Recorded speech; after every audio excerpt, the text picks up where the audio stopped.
Odeeffannoo Premier League Englandii wal qabatuttiin darba. Premier League Englandiin eda Leeds United goolii 1-0dhaan Everton injifachuun bara dorgommichaa eegaleetiin jira. Daniel Frankin kan leenjuu Leeds United taphichaan daqiiqaa 84 goolii Lucas Nimeshaan rukutaa penaltiin galcheen kan isaan injifatanii bara dorgommichaa injifannoodhaan eegalanii dursee Sunderland klabiin championship irraa ol guddate West Ham United goolii 3-0dhaan mo'achuun taphasaa jalqabaa klabii championship irraa guddate injifannoon eegaluun isaanii yaadatama.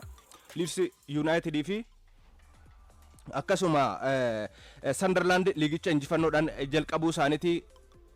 Kilaboonni kunneen lamaan gara championship'itti deebi'u jedhamee tilmaama guddaan kan kennamee fi haa ta'uti garuu haalli isaan jalqabbii liigichaatiin qabxiin isaan galmeessan gaariidha yookaan immoo faallaa tilmaamtota kanaa ta'eetiin jira. Jack Grealish taphasaa jalqabaa garee David Moyes Evertoniif taphateetiin jira. Kaleessa jijjiirameeti gara direettiin kan seene Jack Grealish Manchester City keessa hin barbaadamu jedhamee ba'uun isaanii yaadatama. Taphataan kun kanas ta'e san garuu Leeds United kaleessa Elland Roadittiin goolii 1-0dhaan Everton mo'achuun bara dorgommichaa milkiin jalqabeetiin jira. Premier League England bara dorgommii 2025-26 jimaata darbe eegalee kilaboonni torba liigicha injifannoon eegalanii shaampiyoonii liigichaa Liverpool akkasuma Arsenal, Manchester City, Tottenham Hotspur, Nottingham Forest kilaboota jalqaba liigicha keessa turan liigicha injifannoon eegalanii akkuma duratti kaasaatiin ture. Kilaboonni championship irraa guddatan Leeds United fi Sunderland injifannoodhaan liigicha eegalaniitiin jiru. Shaampiyooniin addunyaa Chelsea qixa bahuun dorgommicha eegalee Manchester United Red Devils diree isaaniitiin goolii 1-0 Arsenaalin mo'amanii bara dorgommichaa jalqabaniitiin jiru. Taphoota torbee lammaffaa liigichaatiin kilaboon injifannoon eegalan injifannoo isaanii eegsifachuuf kan mo'aman ammoo gara injifannootti deebi'uu fi murkiin isaan taasisan ni eegama. Sanbata dhufurraa eegaluun taphoonni torbee lammaffaa Premier League England kunneen itti fufuudhaan kan eegalaman kan itti fufuun taphataman. La Liga Spain torbee tokkoffaatiin har'a Real Madrid murkiin Osasuna waliin taphatu ni eegama. La Liga Spainis akkuma Premier League England ture jimaata darbe kan eegalee sagantaa taphoota torbee kanaatiin shaampiyoonii liigichaa Barcelonaan goolii 3-0 Mallorca mo'ateetiin eegalee kalee gaafa dilbata Atletico Madrid Espanyoliin goolii 2-1 mo'amuun ni yaadatama. Eda tapha torbee jalqaba liigichaatiin Real Betis fi Elche waliin morkatanii taphichi goolii 1 qixaanii kan xumurame Jermin Valerian Real Betis fi akkasuma immoo Artur Ruben Elche fi goolii kilaboonni kunneen lamaan qabxiittiin hiratan galchaniitiin jiru. Bara dorgommii darbee waancaa malee waggoota 15 booda kan goolabe Real Madrid diree isaanii Santiago Bernabeutiin bor Osasuna wajjin kan isaan morkatanii keessattuu Xabi Alonsootiin leenji'aa bara dorgommii kana waancaa kilaboota addunyaatiin kan isaan of ilaalu eegalan Los Blancos imalli isaanii waancaa kilaboota addunyaatiin gaariin ture. Bara dorgommii darbee ammoo dorgommiilee danuun milkaa'ina hin qaban ture. Olaantummaan gama hundaan Barcelonaan kan irraa fudhatamedha.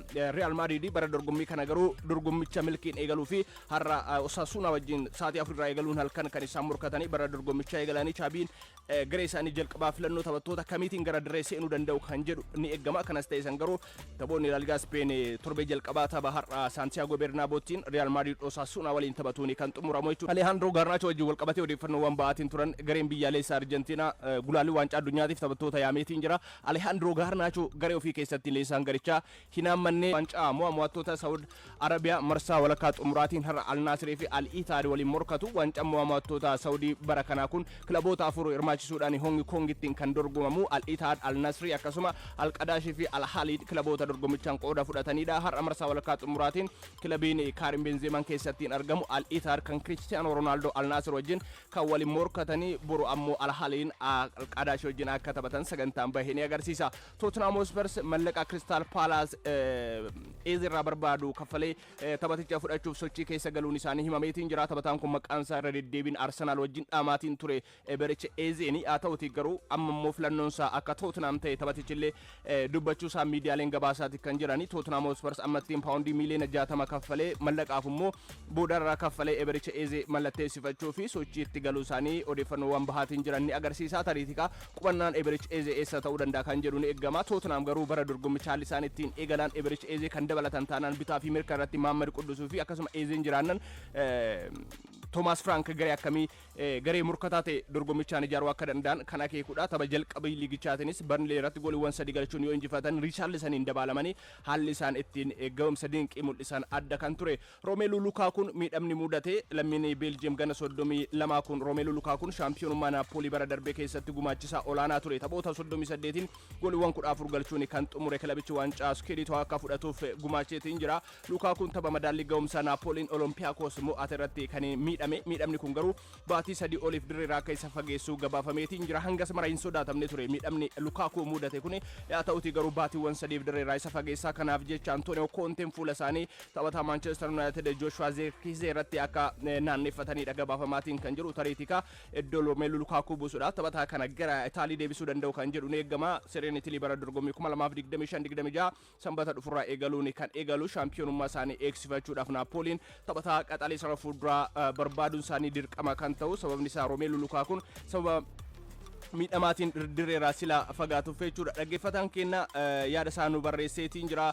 Zubamendi fi Victor Yokeresh taphattoota ajaa'ibaatii abbaan barbaade waan barbaade jechuu danda'a yaada jedhu katabeetiin jira. Hedduun keessan dhaggeeffattoonni keenya yaada keessan nu barreessanii keessattuu immoo gahumsa tapha jalqabaatiin Victor Yokeresh fi akkasuma Benjamin Sheshkoon mul'isaatiin turan deeggartoonni Arsenal fi Manchester United haalli isaan ittiin wal qeeqaatiin jiran adda taphattoota dhugaadha liigota birootirraa kan isaan dhufanii liigotatti dhufanitti madaquudhaaf yeroo fudhachuu danda'a. Faallaa kanaatiin garuu taphattoonni liverpool kilaboota birootirraa liigota birootirraa dhufan kanneen akka Ekitike salphumatti liigichatti gaafa madaqan arganeetiin jira. Sana qofaa mootii Tijani Reinders Manchester City keessatti akkasuma Ryan Sherkin yeroo maan garichatti madaqaniitiin jiru. Kan Arsenal fi United kunneen yoom garichatti madaqanii akkaawuntii goolii isaanii saaqatu kan jedhu ni eegama.